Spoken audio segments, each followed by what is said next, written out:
When you have a self-service SaaS application and you have success, when is the right time for you to start considering hiring salespeople to get even more sales and revenue through all the inbound leads that your SaaS product is generating?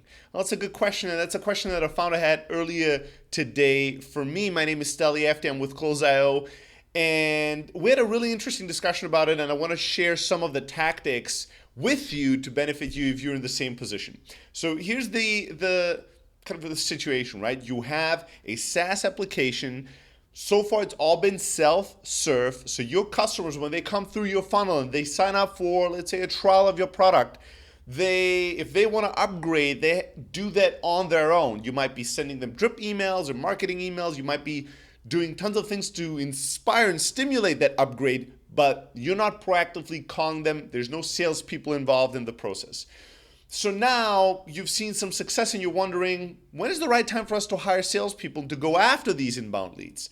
Here's the framework, the experiments, the test that you have to take to know if salespeople and building a sales team for your current situation and where you are in the market makes sense or it doesn't. First of all, let's talk about customer lifetime value for a second.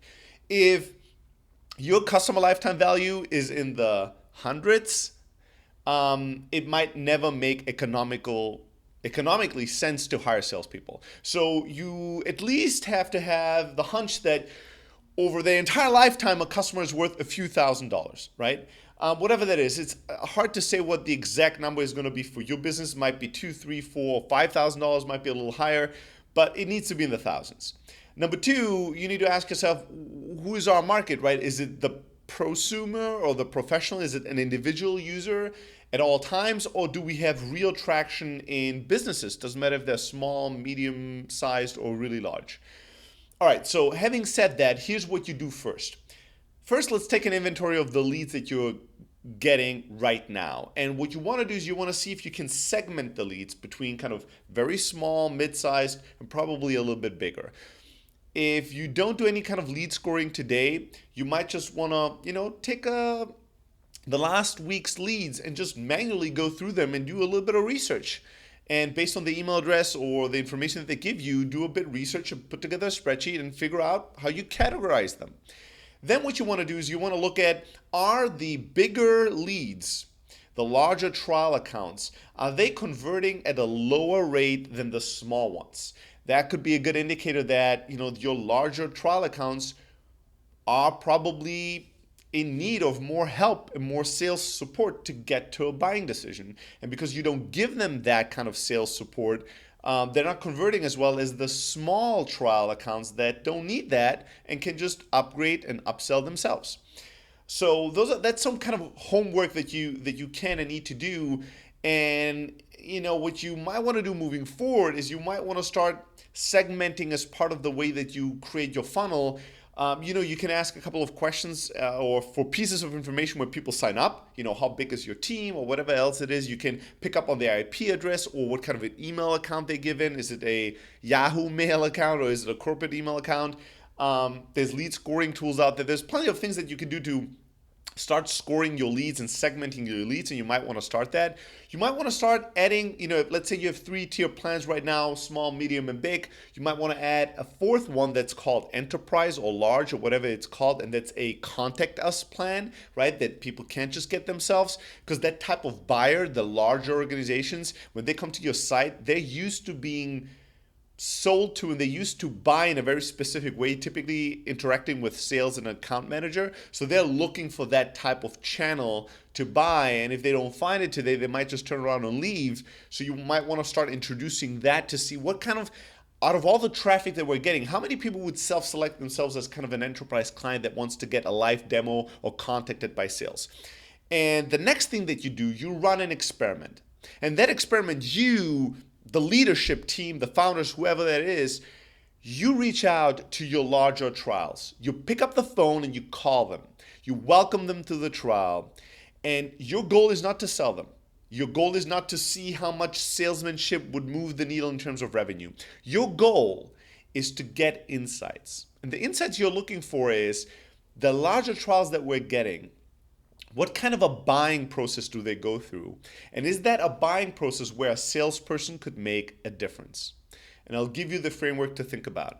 If you talk to these larger trials and they tell you that their buying process is that they are the decision maker, they have the credit card and the budget, and they can make the buying and purchasing decision whenever they want, and they either already decided they want to buy or they want to play with the product singularly, just see if the product does what they think it does, and then they're going to buy. If that's the entire buying process, a salesperson might not be able to do a lot. They might appreciate the human touch, they might appreciate having an account manager, but you might not be able to really move the needle on these accounts. Now, what you're looking for is these different types of buying processes.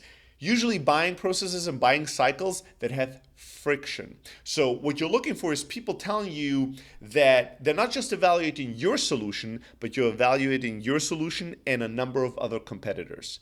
That's a great situation, a great buying cycle where a salesperson can actually make a difference, right? And where your competitors might be selling to them proactively. So if you're not, it puts you at a massive disadvantage. So you're looking for buyers that in the buying process are not just evaluating you, but you plus a number of other solutions, that they're comparing your competitors with you in that time.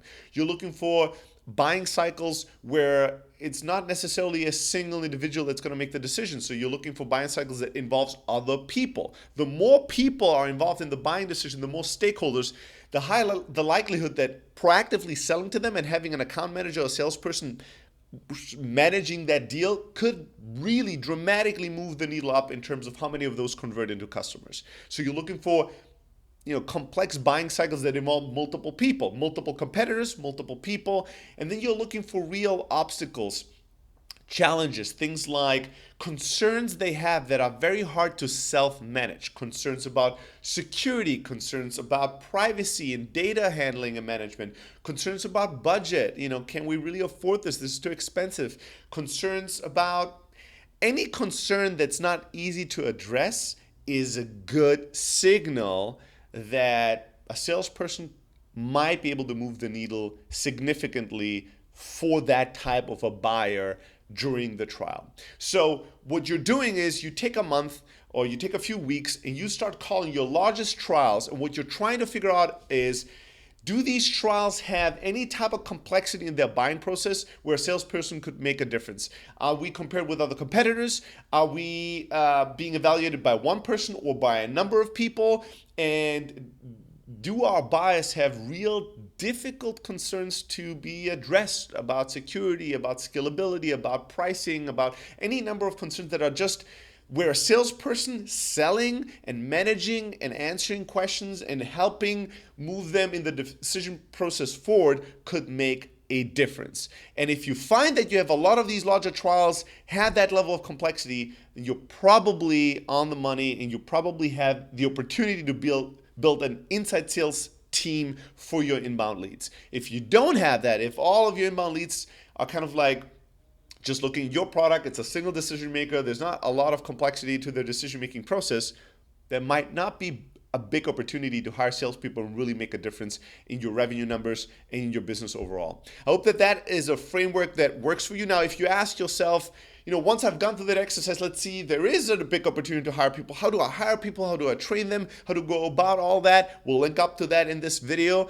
There's a blog post that I wrote about, the step-by-step process on how you should do sales hiring when you're a startup. You just follow that and you'll see success. In the meanwhile, if you have questions, you can always get in touch with me personally, stelly@close.io. You can tweet at me at Stelly or just comment below this video and let us know what you think, your questions, your feedback, your experiences in transitioning from fully self-service to sales-supported SaaS. I'm looking forward to hear from you, and make sure to subscribe to the blog.close.io. Subscribe to it. We have a lot of amazing shit coming up for you. Now go out there and crush it.